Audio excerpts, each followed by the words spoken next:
পরিচয়ের কোনো প্রয়োজন নেই, তাও she is a renowned artist, recitation of poems, playwriting, acting on stage and television.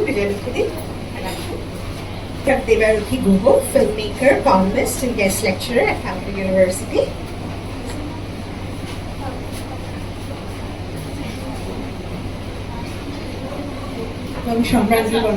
ধ্রুবর থেকে একটু রিকোয়েস্ট করবো তিনজনকে যদি একটু ফেলিসিটেট করে নাও।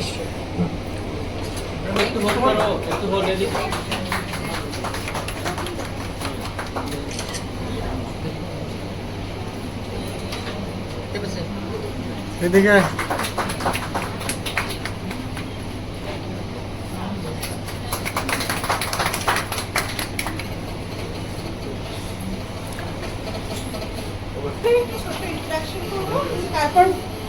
We will turn it back to the author to introduce himself and his book.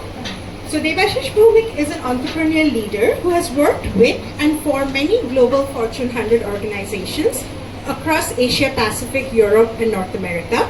He started his career as a technology entrepreneur in India and has undertaken various leadership roles in North America. Well-respected leader, author, speaker and board member. Ebar Debashishir thekei shunbo, but I just want to talk a little bit about his past books. Includes a book on digital transformation, Leadership 4.0, and the book is mainly stressing on the point that as we go through leadership, as we go through digital transformation, how people become the key differentiator. Egulo to show formal introduction about all the different books, but personally I can say Debashishir boi lekha ekta passion. Tai he has also ventured and dabbled into the world of fiction with this book Amor, Being in Love. আমার অমর বইটা পড়ে মনে হয়েছে যে অথরের হয়তো নিজের আশেপাশে দেখা নানা অভিজ্ঞতা থেকে একটা প্র্যাকটিক্যাল রিফ্লেকশন অফ লাইফ তুলে ধরেছে। এখন আমি I will turn it over to the author to talk about his latest. Everybody, সবাইকে অসংখ্য ধন্যবাদ।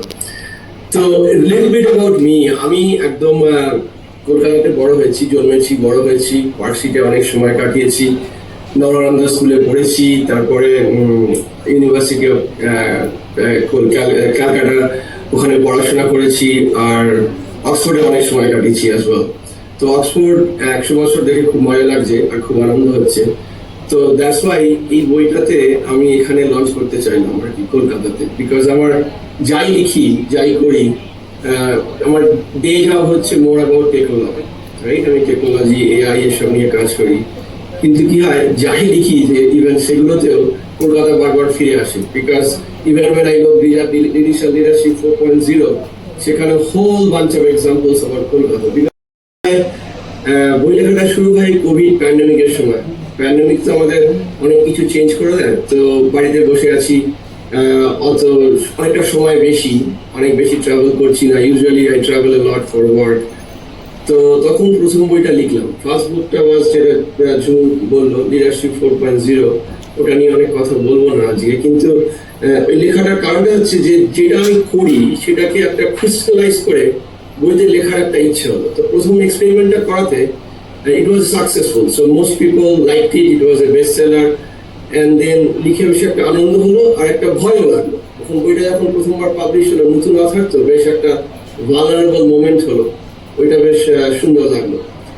তো anyways, fast forward, so I kept on writing books which gave me a lot of pleasure and passion and let me a space to without constraint share my thoughts. কারণ আমি কিন্তু অনেক দিন হয়ে গেল এত অনগো কোনো বই পড়ে উঠতে পারিনি, আনফর্চুনেটলি। আমি নিজে লজ্জা বোধ করছি বলতে, কিন্তু আমাদেরকে এটা নিশ্চয়ই বিজয়লক্ষ্মীদিকে এবং সম্রাজ্ঞীকে দুজনকেই প্রচুর আমাদের বই পড়তে হয় ফরার ওয়ার্ক, একটা স্ক্রিপ্ট লিখি কি একটা কলাম লিখছি, এবং অবশ্যই ছাত্রছাত্রীদের পড়ানোর জন্য আমাদের প্রচুর ডকুমেন্ট পড়তে হয়। তো সেই পড়াগুলো কিন্তু আমি অন্তত আমি জানি না ওরা দুজন কি করে বা দেবাশিস কি করেন, আমি কিন্তু একটা ওয়ান গো পড়তে পারিনি, বহুদিন হয়ে গেল। So I think that is itself a positive thing about this book. আর একটা জিনিস আমি বলবো, যেটা আমি জানি না কতটা বাকিরা করবে, এগ্রি করবে আমার সঙ্গে, সেটা হচ্ছে যে আমি আমার মতন করে, এটা আমার দোষ কিনা জানি না, আমি আমার মতন করে একটা জেন্ডার লেন্স খুঁজে পেয়েছি এই বইটা পড়তে। এবং আমি যেহেতু I am not coming from science or management, never worked in any corporate house, আমি অনেক টার্মস জানতাম না যেগুলো আমি শিখলাম এই বইটা পড়ে, এবং সেইটা যে আননোয়িংলি অর্গানিক্যালি একজন গৃহবধূর মধ্যে থাকতে পারে, লাইক কেপিআই, লাইক আদার, আমি মনেও করতে পারছি না সব কটা টার্ম। তো এই ধরনের মানে ম্যানেজমেন্ট স্কিল আননোয়িংলি যে আমাদের মা দিদিমারা পজেস করতেন, এবং তাদের কাছ থেকে দেবাশিসের মতন কর্পোরেটরের অনেক কিছু শেখা আছে। তো আমাদের ডেফিনেটলি বিজয়লক্ষ্মী যেহেতু বলবেন ওনার আছে, আমাদের কাছে সেই স্কিলগুলো নেই। আর ফ্যাসিনেটিং লেগেছে সেটা হচ্ছে সাধারণত আমরা মায়েদের যে একটা নাম আছে, মায়েদের যে একটা আইডেন্টিটি আছে, আমরা ইচ্ছে করে না করলেও ওই যে again this is the social pattern that we tend two forget it.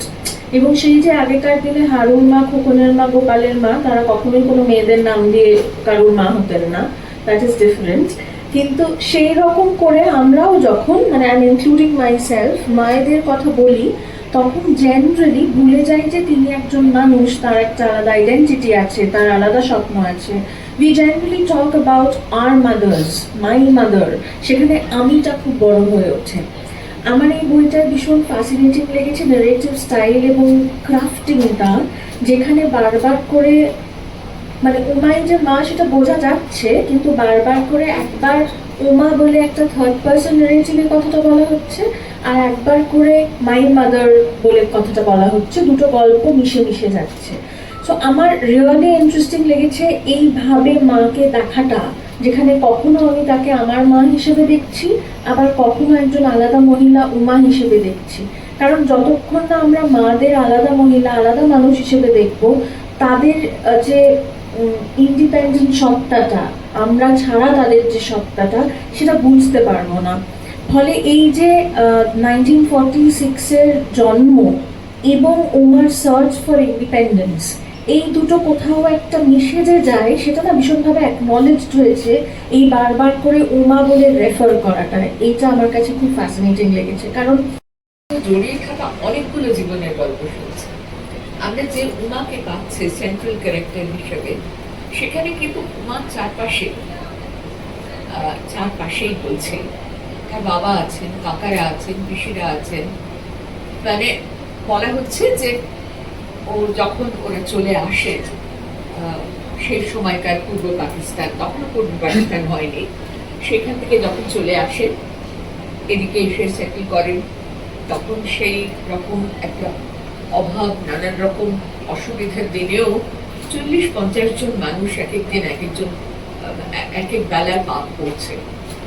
তো সেই সমস্ত চরিত্রদের মাঝখানে উমা, তার থেকে সেই বালিকা বয়স থেকে উমার বড় হয়ে ওঠা, এবং দেবাশিস যেটা খুব মজা করে বলে দিয়েছেন, এর সঙ্গে সঙ্গে কিন্তু দেবাশিস তার নিজের অল্প বয়সটাকেও গুনে দিয়েছেন, তার মা বাবার সংসারটাও গুনে দিয়েছেন। আর এই দুটো গল্প এত ভালোভাবে পরস্পরের সঙ্গে মিশে যায় যে আলাদা করা যায় না অনেক সময়। এবং যেটা খুব বেশি করে মনে হয় সত্যি, যেটা ওরা বললেন, সম্রাজ্ঞী বললেন বিশেষ করে, যে এই জীবনটা আমরা দেখেছি, এই মানুষগুলিকে আমরা চিনি। উমা আমাদের খুব চেনা মানুষ, ব্যক্তিগতভাবেও তাই। উমা আমাদের খুব চেনা মানুষ, এবং তার সঙ্গে সঙ্গে আরো যেসব মানুষদের কথা বলা হয়েছে তারাও আমাদের খুব চেনা মানুষ। আমরা সকলেই জীবনের কোনো না কোনো পর্যায়ে, বেশিরভাগ বলতে গেলে অল্প বয়সেই, এরকম পরিবার, এরকম মানুষজন দেখেছি, এরকম কলকাতা দেখেছি, এই মেয়েদের তুলনায় ছেলেদের প্রাধান্য বেশি দেখেছি, মেয়েদের ইচ্ছাকে সব ক্ষেত্রে খুব গুরুত্ব দেওয়া হবে না, ইত্যাদি ইত্যাদি, এগুলো আমাদের দেখা। তাই গল্পটা কোথাও অচেনা লাগে না। অথচ আবার বলছি, ফিকশন না হয়েও এর সমস্ত গল্পটা এত ইন্টারেস্টিং, সত্যি এক ওয়ান গো করে ফেলা। যে মেয়ে হওয়ার সব শর্ত মানলে আমি ছবি বানাতে পারবো না। আমি হয়তো খুব ভালো মেয়ে হব, ভালো বাড়ির বউ হব, ভালো নাগরিকও হয়তো হব, কিন্তু ফিল্ম মেকার হতে পারবো না। তো ফলে আমি কিন্তু সেই অর্থে দেখতে গেলে, আমি জানি না সেটা কোনো কৃতিত্বের কাজ করেছি কিনা, অনেকে আমাকে অনেক স্বার্থপরও বলেছে, কিন্তু আমাকে করতে হয়েছে এবং অবশ্যই সেটা আমার যিনি জীবনসঙ্গী ছিলেন এবং এখনো আছেন তিনি খুবই সাপোর্টিভ ছিলেন। আমরা দুজনে মিলে সিদ্ধান্ত নিই যে we are going to opt out parenthood.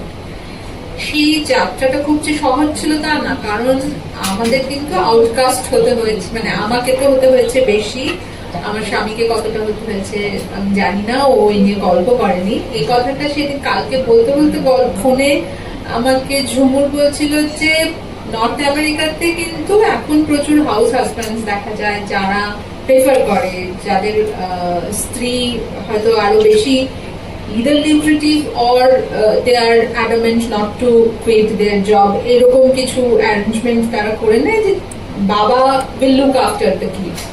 কিন্তু সেই সমাজে আমাদের দেশ পৌঁছতে তো, এমনকি কলকাতা অনেক এগিয়ে থাকা হওয়া সত্ত্বেও, মানে উমাদের প্রজন্ম থেকেই তো আমরা দেখছি চাকরি করা মা কাকিমা মাসিদের, তারপরেও কিন্তু সেটা আমাদের পরিবেশে এখনো পর্যন্ত হাউস হাজব্যান্ড তো আমি দেখিনি খুব একটা, আর থাকলেও সেও আউটকাস্ট, আমি মানে হলফ করে বলতে পারি। আর নাহিরে ওগো আজ তোরা যাস নে ঘরের বাহিরে, বাদলের ধারা ঝরে ঝরো ঝরো, আউশের ক্ষেত জলে ভরো ভরো, কালি মাখা মেঘে ওপারে আধার ঘনিয়েছে দেখ চাহিরে, ওগো আজ তোরা যাস নে ঘরের বাহিরে। ওই ডাকে শোনো ধেনু ঘন ঘন, ধবলিলে আনো গোহালে, এখনই আধার হবে বেলার উপহালে।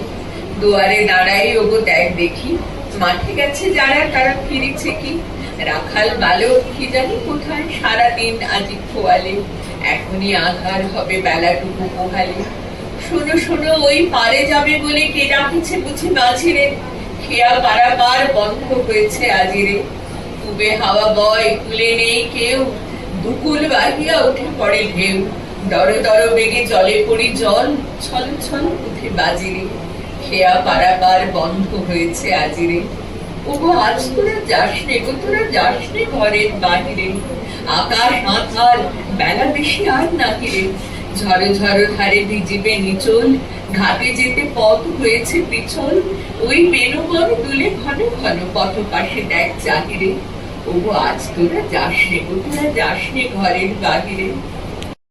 তখনও নিউজ চ্যানেল 24 ঘন্টার বাংলা নিউজ চ্যানেল হয়নি, একটি নিউজ চ্যানেলে ঢুকেছিলাম, সেটাও আমি 6 মাস করে ছেড়ে দিই। তারপরেই আমি যে অফিসে চাকরি করতাম তার ঠিক গ্রাউন্ড ফ্লোরে ব্ল্যাক ম্যাজিক মোশন পিকচার্স এর অফিস ছিল, এবং সেইখানে আমি স্ক্রিপ্ট লিখতে ঢুকে যাই। এবং তারপরে আবার মানে এই 2017 সালে একটি ওটিটি চ্যানেল, নাম করা ওটিটি চ্যানেল, কোনোটার নাম বলছি না, সেখানেও আমি চাকরি করতে ঢুকেছিলাম। সেটা আমার সঙ্গে বেশ নেমন্তন্ন করে নিয়ে যাওয়া হয়েছিল, কিন্তু আমি ওখানেও 6 মাসে বেশ টিকি। মানে আমি তো মানে কোথায় যে ফার্স্ট ডে বলবো সেটা জানি না। তবে আমি যখন ফিল্ম অ্যাসিস্ট করতে শুরু করি, মানে আমি তো ছবি বানানো শিখেছি অ্যাসিস্ট করে, বাপাদিত বন্দ্যোপাধ্যায়কে আমি মূলত অ্যাসিস্ট করতাম। সেইটার যে মানে সেই ছবি ফ্লোরে থাকার যে ফার্স্ট ডে, সেইটার অভিজ্ঞতা বলতে পারি, সেটাও আমার ক্ষেত্রে খুব ফানি। কারণ তখনকার দিনে নিয়ম ছিল, যে নিয়মটা জানানো হতো না নতুন অ্যাসিস্ট্যান্টদের, কেউ যদি ক্যামেরায় লুক থ্রু করে প্রথমবার, তাকে পুরো এন্টায়ার ইউনিটকে খাওয়াতে হবে। এবার সেটা আমরা কেউ জানতাম না, মানে আমি তখন প্রথম মানে একটা, তখন কিন্তু আমি বলছি 2007-8 সাল, সেই সময় কিন্তু ডিজিটাল ক্যামেরা আসেনি, তখন কিন্তু 435 35 রিলে শুট হতো, এবং তখন রিল। কিন্তু আমি প্রত্যেকবারই যখন চাকরি করতে যাই আমি কিন্তু ভাবি যে এইবার তো আমি আর এখানেই থেকে যাবো আর কি লাইফ টাইম। কিছুদিন পরেই তারপরে দেখি যে না, ওটাও লাইফ টাইমের মাঝামাঝি, কেন শুরুর দিকেই বেরিয়ে চলে গেল, আবার খুঁজতে বেরিয়েছি। সেই করেই কিন্তু ফ্রিল্যান্সিং এ এন্ড আপ করা আর কি, কারণ কোথাও ঠিক ছিলাম না।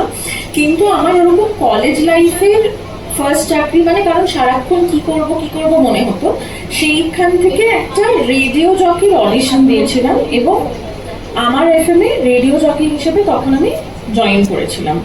তো ফার্স্ট ডে অ্যাট ওয়ার্ক সেটা নয়, কারণ তার আগে একটা 1-1.5 মাসের ট্রেনিং হয়েছিল। কিন্তু 1-1.5 মাস ট্রেনিং এর পর যেদিন ফার্স্ট ডে অন এয়ার যাবো, সেদিনের একটা প্রচন্ড উত্তেজনা সকাল থেকে, যে আজকে অন এয়ার যাবো, সারা কলকাতা আমার গলা শুনবে ইত্যাদি, এরকম একটা উত্তেজনা। এবার শুরু হয়েছে শো, একটা সন্ধ্যের শো ছিল। ফার্স্ট লাইনার বলে গান চালিয়ে সবে বসেছি, দেখছি কাঁচের ওই পার হ্যাঁ সামনের দিকে এদিকে করুন। হ্যাঁ, ফার্স্ট ডে অ্যাট ওয়ার্ক। ঠিক আছে,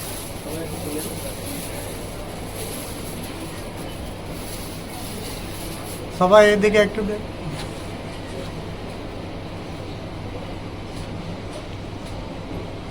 বইটা একটু নামান না, মুখটা একটু দাঁড়িয়ে একটু নামান।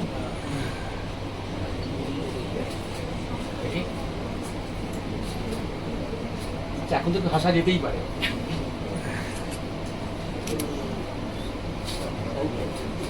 তুমি চলে আসো। না না, ঠিক আছে।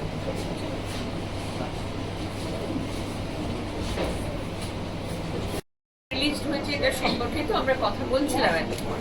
বইটা নিয়েই তো প্রথমে শুরু করেছিলাম বলতে যে এই বইটা কি কি রেপ্রেজেন্ট করছে একটা সময়, এবং শুধু সময় নয়, একটা সময় পরিবর্তন। উমার জন্ম যদি হয় 1947-এ, তার থেকে এই সময় পর্যন্ত গড়িয়ে আসা এই যে অলমোস্ট 80 years of জার্নি, এটা তো এই বইটার মধ্যে দিয়ে প্রকাশ পেয়েছে। এবং একই সঙ্গে দুটো ফ্যামিলির গল্প এবং সেই সময়কার সেই পরিবেশের গল্প। ফলে এই বইটা যে পাবলিশ হলো, আজকে রিলিজ হয়েছে, সরি পাবলিশ নয়, আজকে রিলিজ হলো, সেটা সব দিক থেকে খুব আনন্দের একটা গল্প। ছিল আর এরকম একটা পার্সোনাল এক্সপিরিয়েন্সকে আনরাভেল করতে করতে গেছে এবং তার সঙ্গে সঙ্গে এমন অনেক কিছু ছোট ছোট অ্যানেকডোটস আছে যেটা খুব ইন্টারেস্টিং করে তুলেছে। এবং একজন যে মহিলাকে নিয়ে গল্প, যে মহিলাকে যে রিভলভ করছে পুরো গল্পটা, উমা, সেই উমা তো সত্যি করে খুব সিগনিফিক্যান্ট একটা ইতিহাস, বাঙালির ইতিহাসকে বহন করে নিয়ে গেছে। 1947-এ যেহেতু দেশভাগ থেকে শুরু করে তারপরে নিউ লিবারাল ইকোনমি যেভাবে আছড়ে পড়েছিল, সেই পুরোটাকে খুব সুন্দরভাবে করা হয়েছে। সাধারণত কোনো অবয়সী একটা অবয়ব এসে হচ্ছে মনে হয় যে একটা যুবক বা যুবতীর প্রতিনিধি মানুষ দেখতে, কারণ আমরা ওয়ার্ডকে এক ধরনের একটা এজ দিয়ে কোথাও একটা কানেক্ট করি এবং বয়স্ক মানুষের কথা ভাবি না, কারণ এক ধরনের একটা এজিজমের জিনিস মাথার মধ্যে ঘুরতে থাকে। সেখানে ফার্স্ট ডে অফ ওয়ার্কে যখন আমরা সত্যি একজন মানুষের কর্মজীবনের প্রতিনিধিত্ব পাবো, সেটা খুব স্ট্রাইকিং এবং এই টাইটেলটার সঙ্গে এই ব্যাপারটা খুব স্ট্রাইকিং, সেটা একটা জিনিস আমার